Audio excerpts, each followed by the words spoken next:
Today, Skylar Evans will be speaking about the poem I Lost My Talk by Rita Joe. She'll be addressing the issue of marginalization of Indigenous people.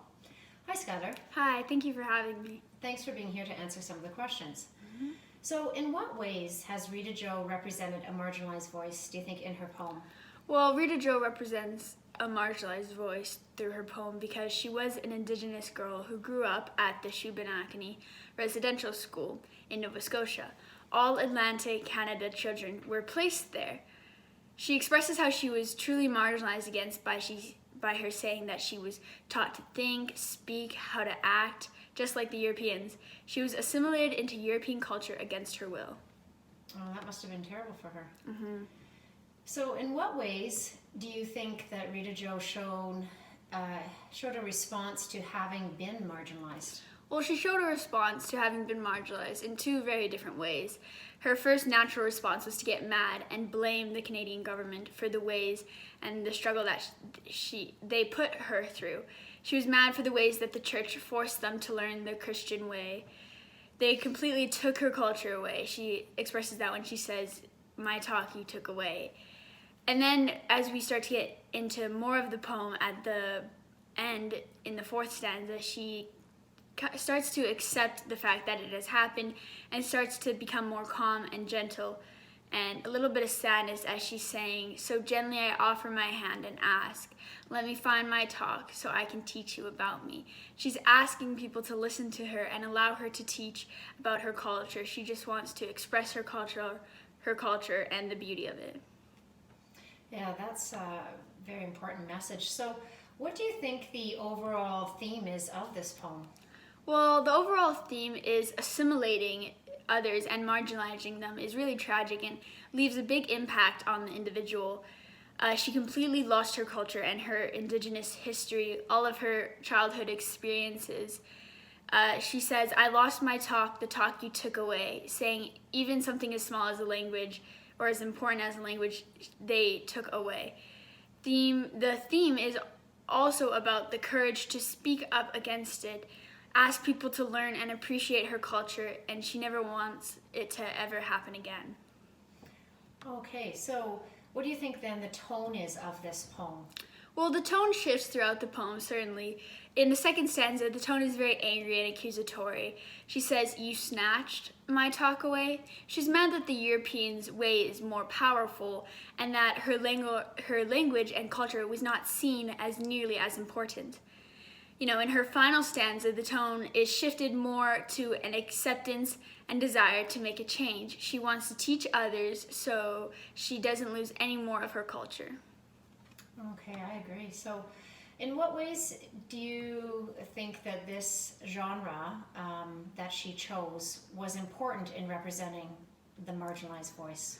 Well, yes, I think this literacy genre she chose was very fitting for the message because it expresses and forces people to read between the lines in a poem and contains many messages, thoughts, and feelings and creative ways of expressing her opinions and thoughts, truly. Yes, there was a lot of feeling that came from this poem as one read it. Certainly. So, who do you think is the intended audience for this poem?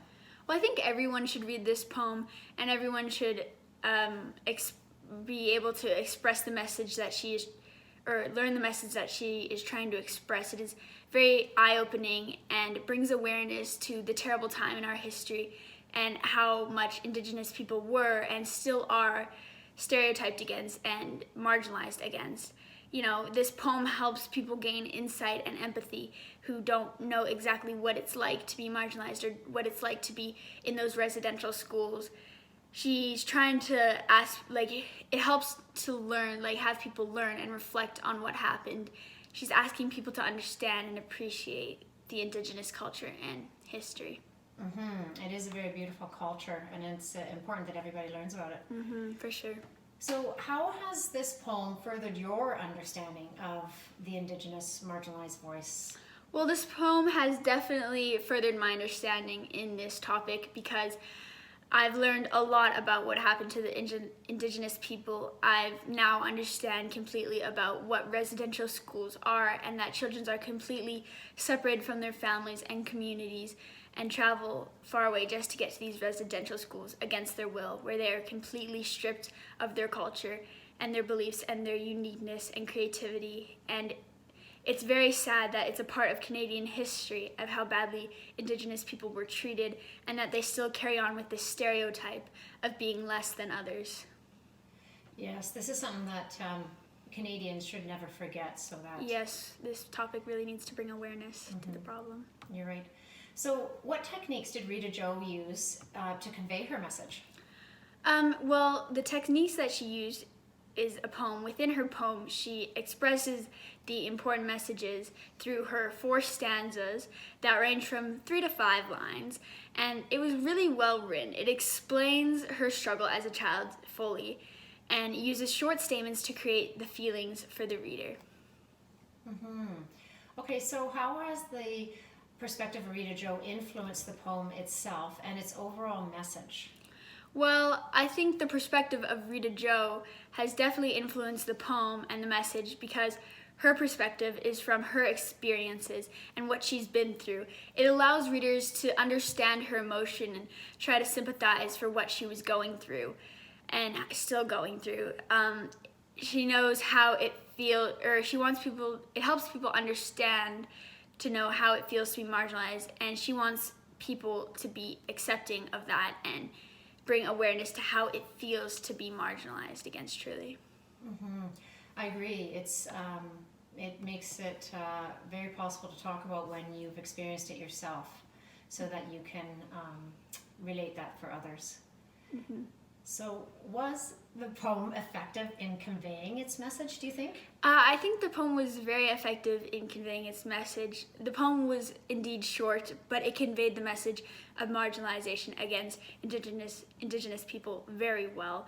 It gave examples of discrimination effectively and completely, and conveyed the importance of not marginalizing others. It was truly well said. I agree. It's such an important message and an important poem. Thank you so much for being here and answering these questions. Yes, thank you so much for interviewing me so I can address this topic. Hopefully my interview and Rita Jo's poem will create understanding and awareness for this organization. Yeah, I'm sure it will. Everyone needs to be appreciated for their differences. Okay, I agree. Thank